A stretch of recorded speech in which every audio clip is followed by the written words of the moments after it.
So, if you guys don't know, I have a pet leopard gecko, and she is right here. Her name is Ellie. Let's get her out of here. Come here, Ellie. You big butt. Come here. Ellie. Ugh.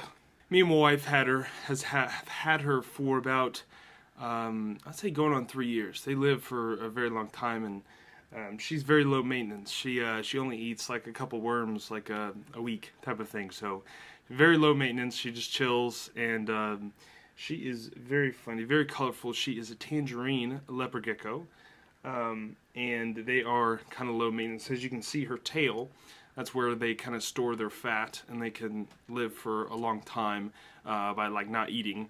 They're native to Afghanistan, but she's my little Pokemon. So I just wanted to show her off real quick. See if I can focus in. There she is. So this is Ellie. She likes to crawl around and adventure, but she is a very, very cute leopard gecko. And just chills out in her cage kind of all day, and just by the heat lamp. So, but anyway, enough of show and tell. Oh my goodness, she just wants to stare at me. She doesn't want to stare at the camera. But done with show and tell, we can get into what I'll be talking about today. Come here, Ellie. She's happily back in her little tank, but. But that's not what I'm talking about today. As you can tell by the title, what is going on with English? What is going on specifically with English alternate arts? And it's a lot of different things. But I'm kind of giving like, hey, hot take alert, TLDR. Do not, and for those who just stay here for the TLDR, that's fine.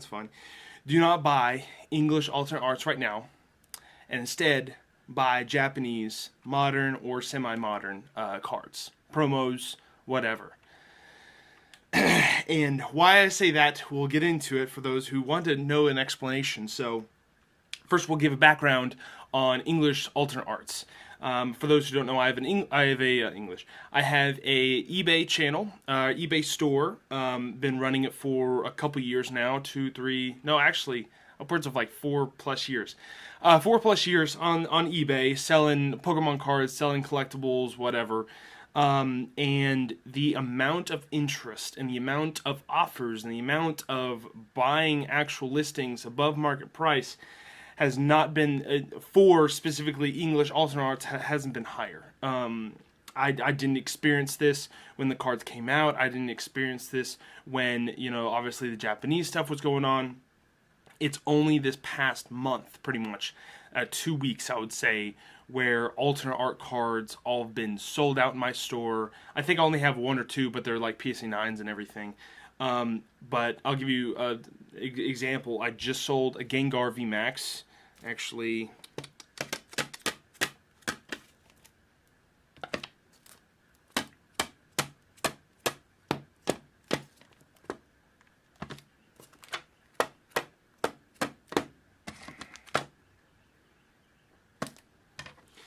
right here, this Gengar VMAX. I was racking my brain. Where did I get this card? Like, what's my cost basis on it and everything? And I came to realize that I pulled it actually from a Fusion Strike, not booster box, but it was from a Vaporeon VMAX collection box I pulled from probably a year and a half ago. I pulled it. I was like ecstatic. This is one of my favorite Gengar alternate arts. And it's beautiful, beautiful artwork, obviously. The only reason I'm selling is because I have another one. It's in grading right now, and if it comes back a 9, that's fine. I am striking when the iron's hot right now with these cards, because I know, in my deepest heart of hearts, that, I would rather have a Japanese promo, Japanese whatever, I'd rather have the Japanese version of this Gengar, because it's just, to me, it's superior, and it's really, really beautiful. The texturing and everything, and the quality, obviously. But I'd rather have that and that. In a PSA 10 is like $200. It's like $220. So heck yeah, I'm gonna sell this guy and buy 3 or 4 of of this other Gengar VMAX. But anyway, so not only the Gengar VMAX, that's like the poster child of this, but obviously Umbreon, now it's 12, breaking almost $1,300 for PSA 10.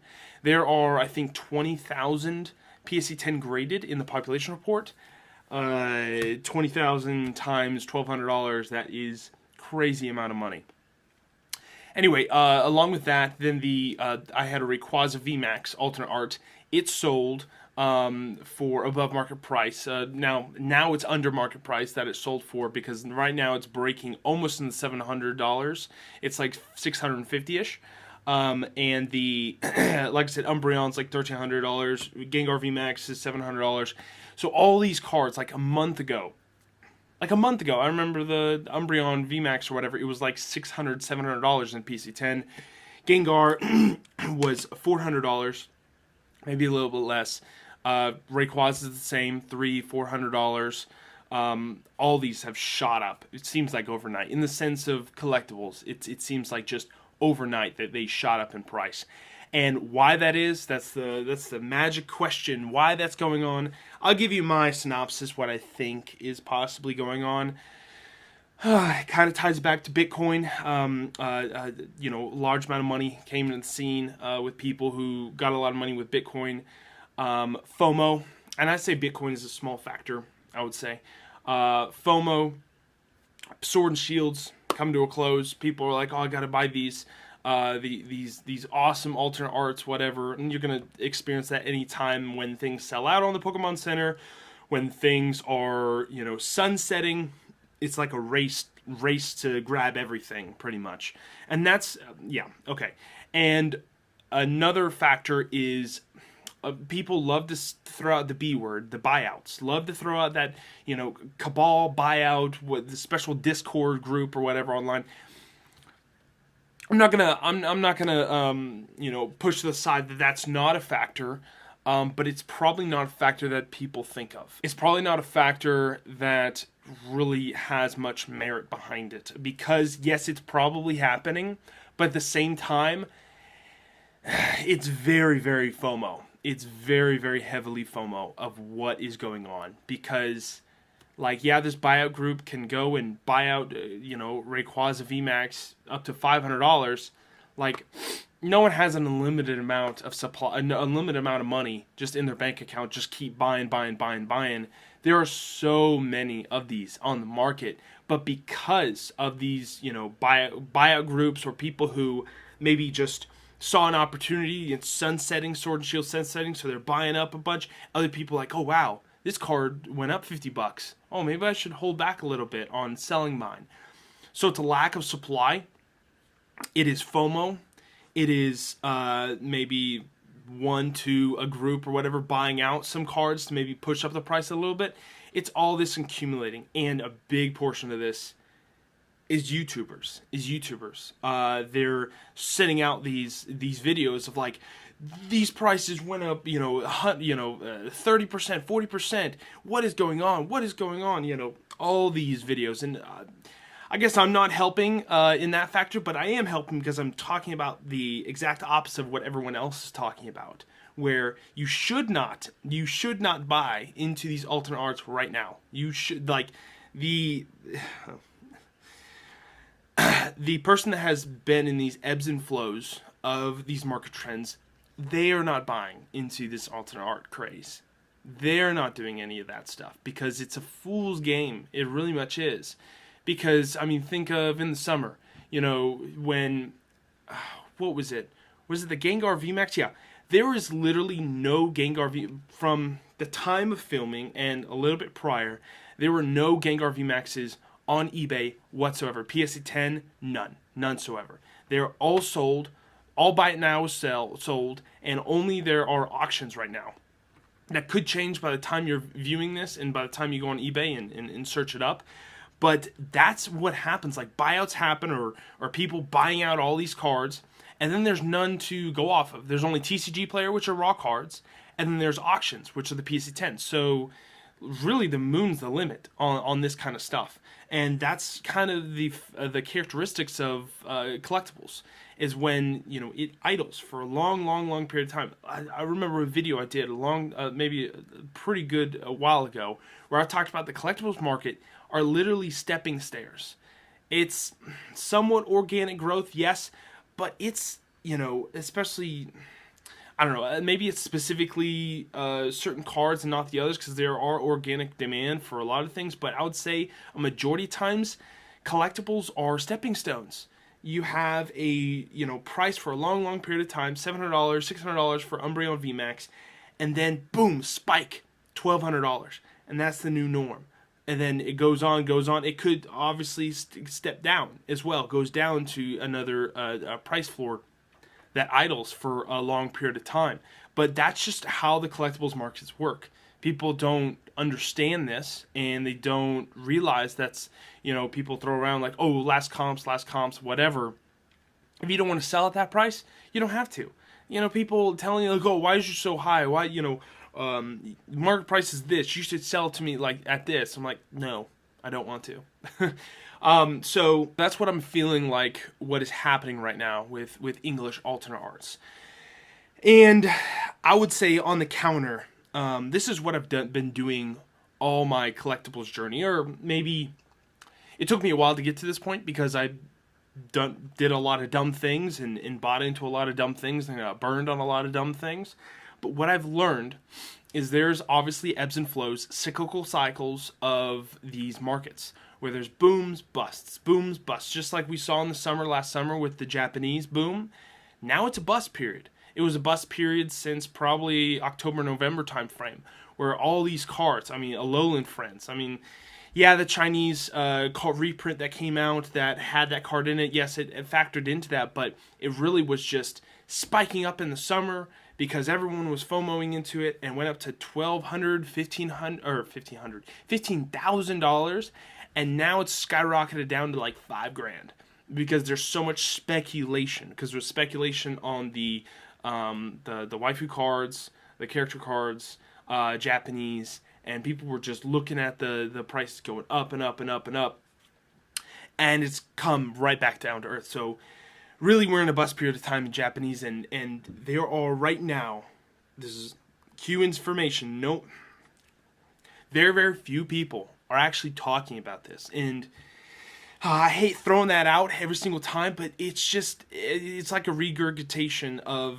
whatever the newest thing's coming out, where I want to talk about like what I'm specifically doing, what I'm specifically seeing, because we know the market, the Pokemon market, isn't optimized. This is not an optimized market where you can time it pretty well. And for people who are the most experienced in this, in these cyclical cycles, this is what they're doing. So, English, for what I'm doing right now, I'm selling my English, alternate arts, everything, trying to sell as much as possible. I'm stockpiling cash, and I'm putting majority of it into the Japanese area. And people, this is like my go-to, my like bread and butter of when it's not cool to talk about, when it's not all the stonkage, when it keeps dipping down. I'm like, okay, yeah, I'm going to buy it. Because I know the fundamentals. I know what makes a good collectible. I know the characteristics of these, why it's not going to skyrocket down to $50, why it's not going to skyrocket down to whatever, and it will always maintain its value, and that's because of these certain characteristics. And right now, the Japanese market is screaming this value play that you can have, and everyone is like, oh, yucky Japanese, oh, yucky, whatever, where now the eyes are on the English, and that's totally fine. You can take all my English cards, obviously some are in the PC personal collection, but the stuff that I have available, I am selling. I am 100% selling, and just to give you an idea of these opportunities in Japan, I'll give you two cards, but please don't go and buy these out, because I maybe want to pick up a couple, and you probably can't buy them out anyway, because you probably don't even have the capital to do so. Like, you have to have so much capital to buy all these cards out or whatever. But the Yokohama Pikachu decks that I've talked about, like in 5 different videos, now they're $100. They're $100. I revisited my video, and I'll put it right here. I revisited my video of the Yokohama, craziness and what my price predictions and what the price floor was, and that was about not even a year ago. And at that time, obviously, the prices were insane. And the prices, like PSA 10 of that card got up to, I think, $1,000, just like any new card that comes out. $1,000, went down to $600, went down to $400, went down to $350. Now it's at $200 to buy a PSA 10, around that $220, $200. And the raw, the decks that have the raw card in it, it's a Japanese card, so why wouldn't it be in a PSA 10? It's a high probability PSA 10, not guaranteed. It's at $100 right now. So that is a fantastic buy price to get into. And again, these prices are not eBay prices. These are prices using a middleman in Japan to ship over the United States, because that's where you're going to find the best type of value. $100. And this isn't a card that's probably going to stonk tomorrow, but it's a fantastic floor price for, I remember people back in less than a year ago, people were like, oh man, if at the time the sealed decks were listed literally $600, $300, whatever. People were like, man, if this comes down to $200 or this comes down to $300, I'm going to buy 10 of them. Man, another guy would say, oh man, if it comes down to $200, I'm going to buy 200 of them. And now that it's, the hype has settled down, no one's talking about it except probably me. I'm looking around like, wow, where are these people? Where are these people that are going to stockpile this card? Where are these people? Interest changes. Just like I talked about horse blinders in another video, people's interests change. It's hyper-focused. Right now, people are hyper-focusing on the Gengar VMAX because it's going to the moon or whatever. And people don't care about what else is going on, the great value buys. I don't know what it is. It's probably the mass majority of the market's doing this, and I know only about probably 500 people will watch this kind of video, so it's not going to get a broad amount of exposure, but especially to the market, because the market's huge. The Japanese, there's so many people that are just lurkers that are just going and buying, and a lot of them are probably not super educated or not super educated in the sense of Pokemon educated, not high school, college, whatever. I'm not going against anybody's intellect, because this stuff isn't intellect. This stuff is experience based. This is how these patterns are experience based, not intellect based. I'm not making fun of anybody's intellect, but I would say the mass majority of people who are buying into these cards, FOMOing into these cards, are seeing a Leonhardt video or seeing a PokeRev video and like, oh wow, I want that card. Yeah, I'll buy that. And a lot of them don't really care if it loses its value tomorrow. But for those who are doing speculative buys and everything, I really want to talk to you guys. I really want to just push this hard to you. So there are huge opportunities in Japan right now, and people aren't utilizing them. And again, I'm creating competition for myself, but I myself don't have a bankroll of $1,000 or whatever. I have, or $1,000, hundreds of thousands of dollars. And so I can't possibly buy out all these cards. But I want to help those who want to grow in this hobby and want to learn in this hobby and want to recognize these patterns, because the average Joe's not going to recognize these patterns. So again, going back to the subject of why this is happening, I feel adding on what I said before, I feel also people feel burnt by Japanese. Like in the summer, people, vendors or whatever, bought up all these cards, especially maybe not so much Japanese people, because I don't think Japanese people buy English that much at all. It's only kind of hyper-focused in Japan, in America. And I could be wrong, but I would say vast majority of people in Japan do not buy English cards. I feel that people, especially American people and people like Australia, Canada, whatever, and around the world, they are moving out of Japanese stuff and focusing back onto English. And it's the shifting of money. It really is. And it somewhat could be coming from Bitcoin. Some could be from just getting rid of their Japanese stuff to hop on the next hype train. And a lot of it is FOMO, like I said before. And obviously a lot of people have disposable money, so this could be new money coming in.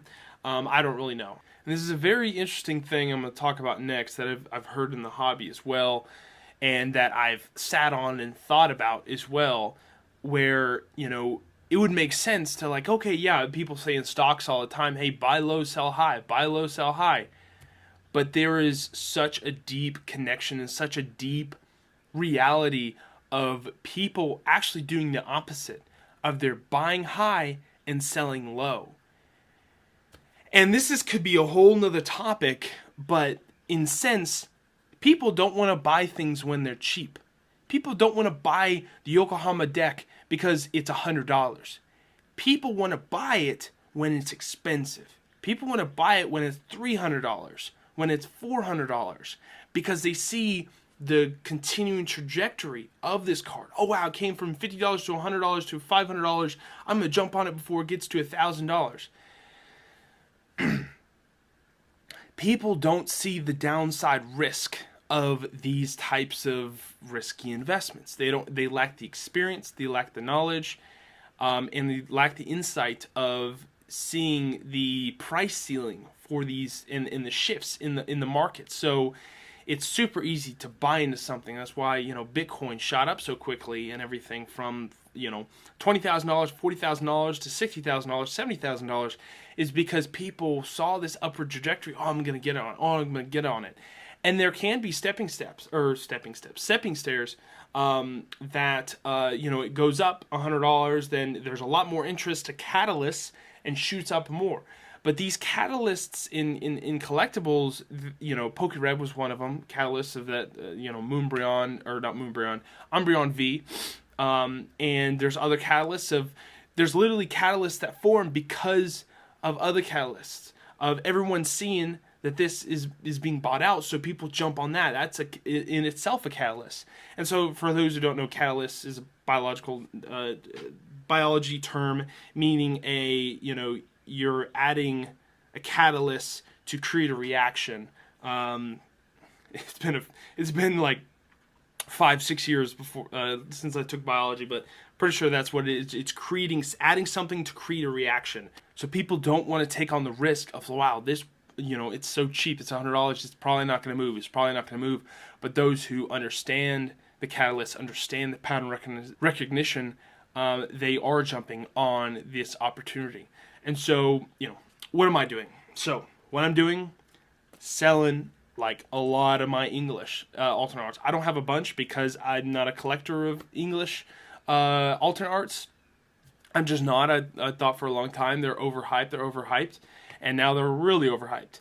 But the ones that I did get in by pulling or by buying people's collections, I'm selling them off. Like I said, I had the Rayquaza VMAX alternate art I sold, the Gengar VMAX I sold, and I am selling off. I'm just hoarding cash right now. Like it's not I'm just selling the English. I'm selling the English with my Japanese. I'll show you real quick.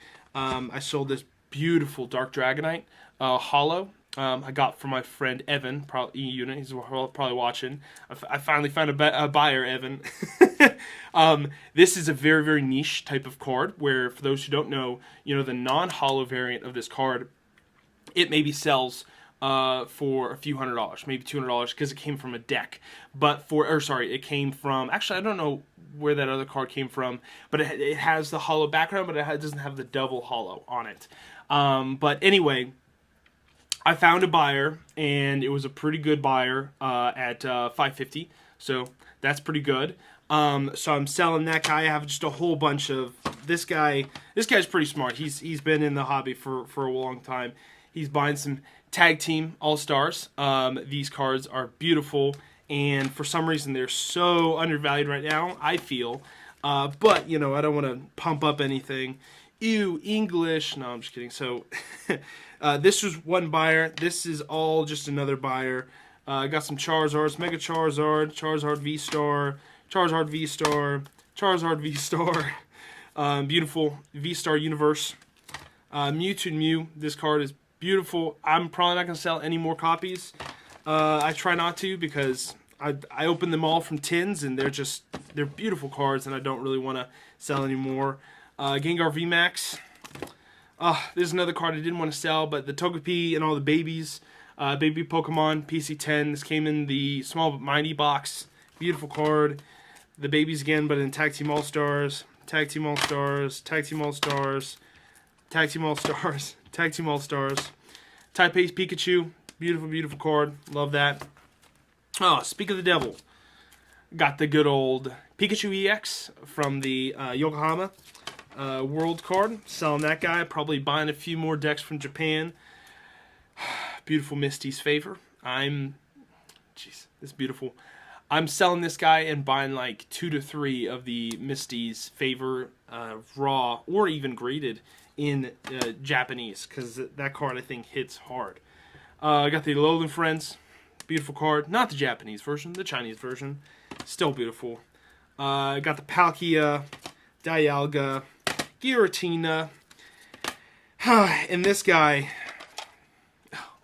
I don't want to let these guys go, but these are the McDonald's. Beautiful, beautiful cards. McDonald's promos came out in 2002. PSA 10s.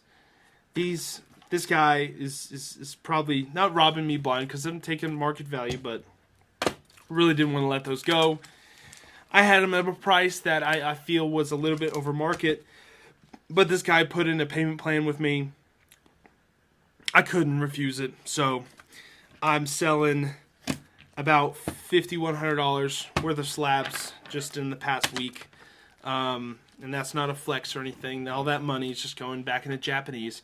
Speaking of Japanese, this card, this Pokemon, I actually bought this from Catch 'em All Collectibles, and I had it, bought it. It was in the vault.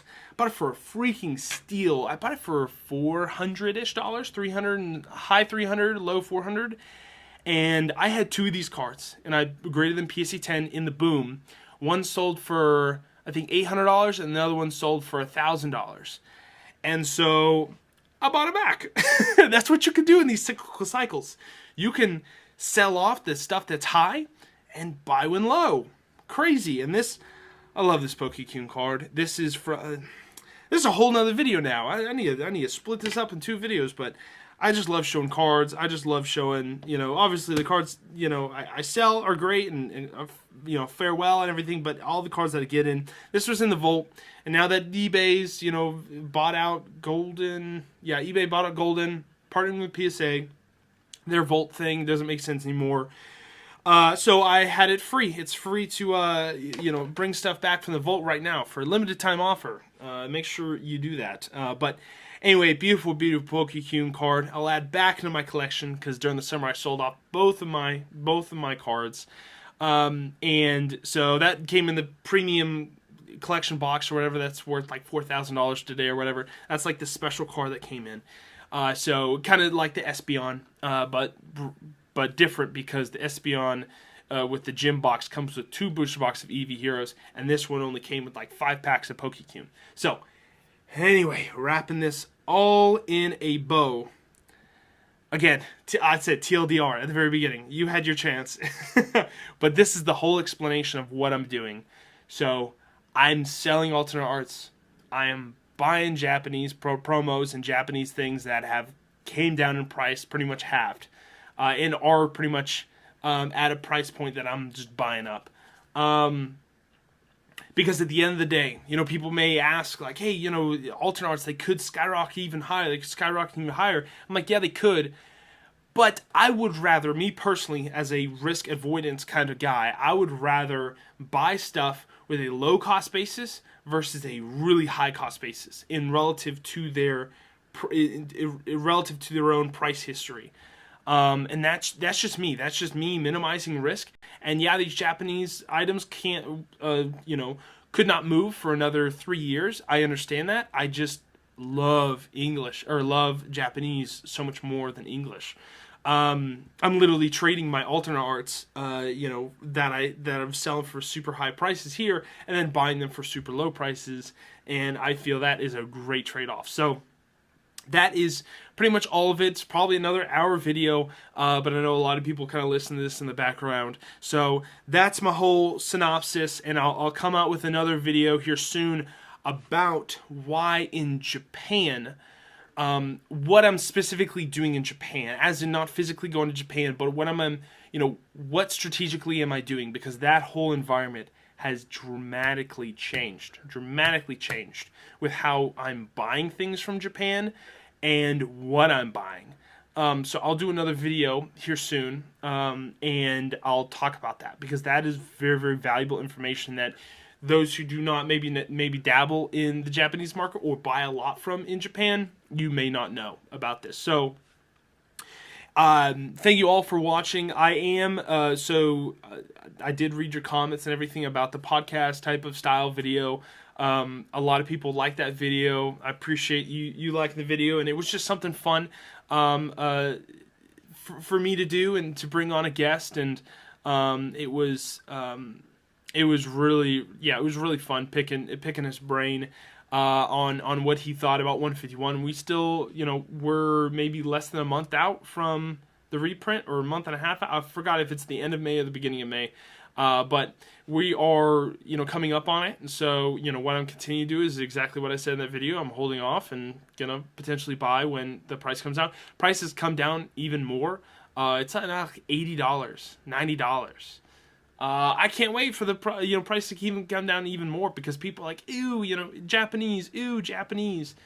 I can't wait to buy that stuff, honestly. And that's why also I'm selling off a bunch of stuff, because I'm hoarding cash to potentially get in pretty hard on 151. But right now, I just see a lot of opportunities. And so, thankfully, I'll probably do some more podcasts in the video in the future. I'm working on 2 videos. I'm doing the another educational, just like I did the Mysterious Pearl, the Diamond, and the Platinum Wonder Platinum. I did that whole video. I'm working on another one. I'm working on I guess I'll spoil it a little bit, those who have watched probably through an hour, that Daisuke Club.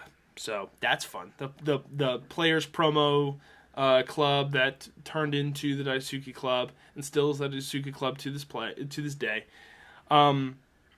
So working on that video, and then I'm working on the E4 Signature Exchange, the second anniversary. Yeah, the second time I'm doing the E4 Signature Exchange. That's gonna be really fun. I'm gonna have Scott PFM on, and it's gonna be pretty fun. It was really fun it's already filmed, and everything's already filmed. I just have to wait on Scott for his video that's coming out, and I'll put it in the video and I'll release it. So for those who are watching from E4, fantastic artwork, fantastic the amount of time and effort people put into these cards, signing them and everything.